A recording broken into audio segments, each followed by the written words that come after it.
Shalom, shalom, shalom, haleluya, puji Tuhan. Satu hari lagi Tuhan berikan untuk kita di akhir pekan minggu ini, Sabtu 10 September tahun 2022. Ini adalah sebuah anugerah yang harus bisa kita jalani dengan penuh tanggung jawab di hadapan Tuhan. Dan sama seperti Dia telah memberkati tidur malam kita, maka Dia juga pasti akan memelihara kita dan memberkati kita di sepanjang hari ini. Baiklah, sebelum kita lebih jauh melakukan semua kegiatan di akhir pekan ini, mari kita sama-sama kembali mengizinkan Tuhan bicara kepada kita melalui pembacaan Alkitab satu hari satu pasal dari pembacaan 48 hari bersama Yehezkiel. Dan hari ini kita telah memasuki hari yang ke-11, maka kita akan membaca kitab Yehezkiel pasal yang ke-11 ayat pertama sampai dengan ayat yang ke-25. Judul renungan kita pada pagi hari ini, hati yang taat dan roh yang baru. Sebagai pengantar renungan ini, saya akan coba bacakan untuk kita ayat yang ke-19 sampai dengan ayat yang ke-20. Aku akan memberikan mereka hati yang lain dan roh yang baru di dalam batin mereka. Juga aku akan menjauhkan dari tubuh mereka hati yang keras dan memberikan mereka hati yang taat, supaya mereka hidup menurut segala ketetapanku dan peraturan-peraturanku dengan setia. Maka mereka akan menjadi umatku dan aku akan menjadi Allah mereka. Tuhan menjawab apa yang ditanyakan oleh Yehezkiel tentang sisa-sisa Israel pada ayat yang ke-13. Penduduk Yerusalem benar dalam anggapan bahwa orang-orang Israel telah jauh dari Tuhan, tetapi Tuhan tidak mengalihkan tanah itu kepada mereka lagi. Orang Israel telah diserakkan ke negeri-negeri di mana Tuhan tidak lagi menjadi tempat kudus bagi mereka. Tuhan akan menghimpun dan mengembalikan mereka ke tanah Israel. Pengembalian posisi bukan hanya secara geografis di tanah Israel, tetapi juga kepada penyembahan yang benar akan Tuhan. Mereka akan menjauhkan segala dewa yang menjijikkan dan segala perbuatan keji dari mereka. Tuhan akan melakukan pembaruan spiritual, membarui hati mereka dan memberi roh yang baru terhadap mereka, melembutkan hati mereka untuk menjadi taat melakukan segala ketetapan dan peraturannya dengan setia. Tetapi hukuman tetap ditimpakan atas keberpautan hati mereka kepada dewa-dewa dan perbuatan-perbuatan yang keji. Sesudah memberitahukan semua ini, kemuliaan Tuhan bersama kerub-kerub itu meninggalkan kota Yerusalem dan hinggap di atas gunung yang di sebelah timur kota.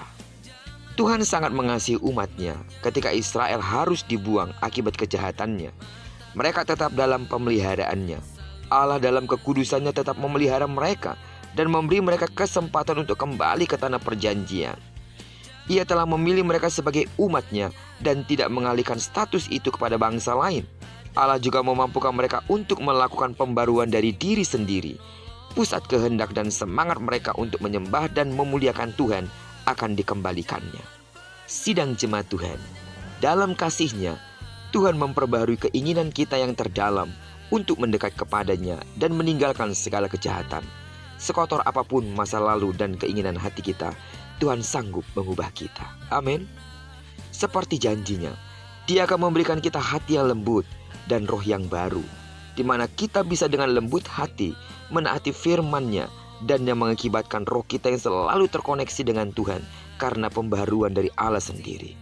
Terpujilah Tuhan, karena Dia tidak pernah meninggalkan kita sebagai umat tebusannya. Jika Tuhan tidak membiarkan bangsa Israel, walaupun mereka harus dihajar oleh Tuhan habis-habisan, namun hatinya tetap melekat untuk mengasihi bangsa Israel. Apa yang Tuhan izinkan terjadi atas umat Israel, hukuman-hukuman yang Tuhan izinkan terjadi atas mereka, sebagai bukti bahwa Tuhan tidak main-main dalam mendidik mereka untuk menjadi umat pilihannya. Sebab setelah semuanya itu dilakukan oleh Allah, Allah sendiri memperbaharui hati mereka menjadi hati yang lemah lembut dan juga memperbaharui roh mereka sehingga mereka menjadi umat yang dikuduskan oleh Allah sendiri. Demikian pula dengan kita. Tuhan sangat mengasihi kita dan kita mintakan senantiasa kepada Tuhan, sebab dengan kekuatan kita tidak akan dapat mematuhi semua perintah Tuhan.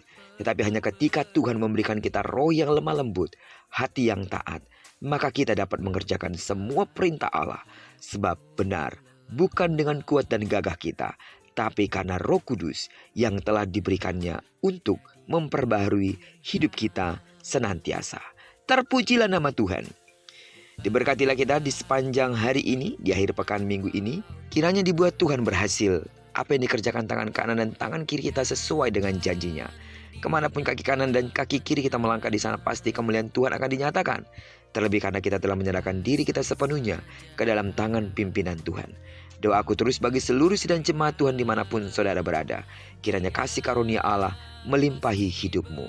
Dan bagi sidang jemaat yang sakit secara fisik, dalam nama Yesus, sembuhlah sesuai dengan takaran imanmu. Diberkatilah kita bersama dengan orang-orang yang kita kasihi, serta bersama dengan orang-orang yang kita cintai dimanapun mereka berada. Terpujilah nama Tuhan. Shalom.